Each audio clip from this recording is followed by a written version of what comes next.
बालों को झड़ना कैसे रोकें?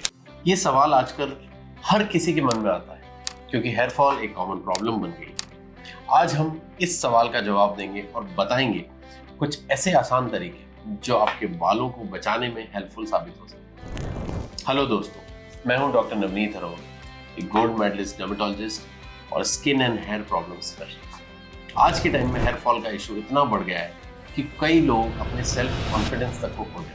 हेयर फॉल की प्रॉब्लम आजकल हमारे यूथ और यंग जनरेशन को बहुत ज़्यादा परेशान है। हर दूसरा इंसान, चाहे वो कॉलेज स्टूडेंट हो या फिर यंग प्रोफेशनल, अपने बालों की चिंता करता है। घर के प्रोडक्ट से लेकर सैलून ट्रीटमेंट्स तक सब कुछ ट्राई करने के बावजूद हेयर फॉल का इशू बढ़ रहा है। तो चलिए आज की वीडियो में हम समझेंगे कि बाल झड़ने के क्या क्या रीजंस हो सकते हैं और कैसे आप इन प्रॉब्लम्स को सॉल्व कर सकते हैं। हम आपको कुछ ऐसे ट्रीटमेंट के बारे में भी बताएंगे जिनकी मदद से आप अपने बाल और अपना सेल्फ कॉन्फिडेंस दोनों वापस पा सकते हैं।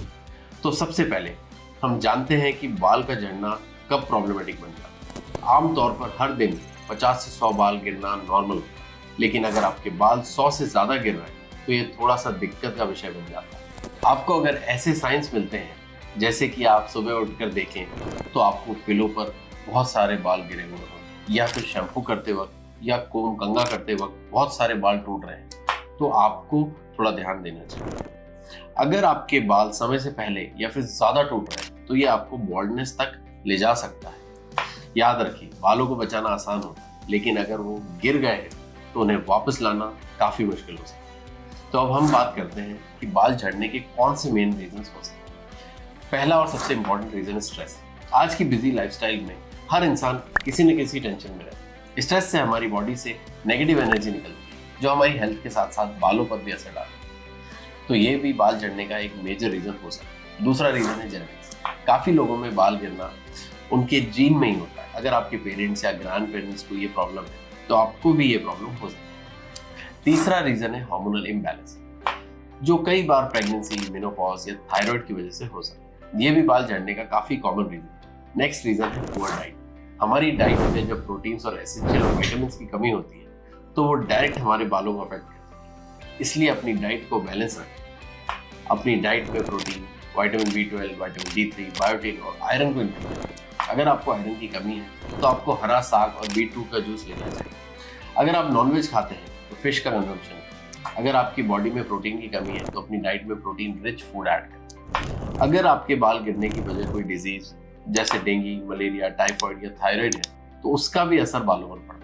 अगर आपकी बॉडी में इम्यूनिटी कम है तो उससे बाल गिरने लगते हैं, इसलिए अपनी इम्यूनिटी को स्ट्रांग रखें। अगर आपको लगता है कि आपके बाल एबनॉर्मल तरीके से गिर रहे हैं तो अपने डर्मेटोलॉजिस्ट या स्किन स्पेशलिस्ट से तुरंत कॉन्टैक्ट करें। वो आपको कुछ टेस्ट करने को कह सकते हैं, जैसे thyroid hormone test, vitamin B12 test, D3 test और हीमोग्लोबिन टेस्ट, और भी कुछ टेस्ट होंगे। अब बात करते हैं कि हम बाल झड़ने से कैसे बच सकते हैं। सबसे पहले हमें अपने बॉडी को हाइड्रेटेड रखना बहुत जरूरी है। हर दिन 3 से 4 लीटर पानी जरूर। अपनी डाइट को बैलेंस रखें और ग्रीन लीफी वेजिटेबल, फ्रूट्स और प्रोटीन रिच फूड। स्ट्रेस को कंट्रोल करने के लिए डेली योगा, प्राणायाम और एक्सरसाइज और बालों को क्लीन रखना भी बहुत जरूरी है। तो वीक में कम से कम 3 बार अपने बालों को शैम्पू से जरूर वॉश करें। अगर आपके बाल गिर रहे हैं तो मॉडर्न ट्रीटमेंट्स भी अवेलेबल हैं, जैसे मिनॉक्सिडिल और फिनिस्टाइड। मिनॉक्सिडिल एक लोशन होता है जो आपको स्कैल्प पर लगाना पड़ता है और ये बालों की ग्रोथ को स्टिमुलेट करता है। ये ट्रीटमेंट लगभग 6 महीने तक चलाना पड़ता है और आपको अपने डर्मेटोलॉजिस्ट से प्रॉपर गाइडेंस लेनी चाहिए।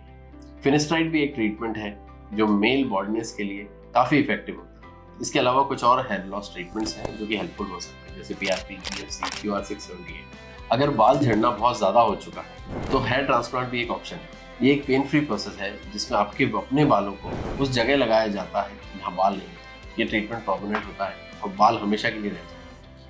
ये जरूरी है कि आप बालों का ध्यान रखें, क्योंकि जितनी जल्दी आप ट्रीटमेंट स्टार्ट करेंगे उतना ही आसान होगा आपके लिए बालों को बचाना।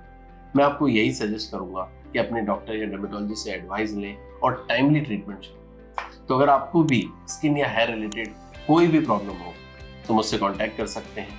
अपनी हेल्थ का ख्याल रखें, सेफ रहें और खुश रहें। धन्यवाद। मिलते हैं अगले वीडियो।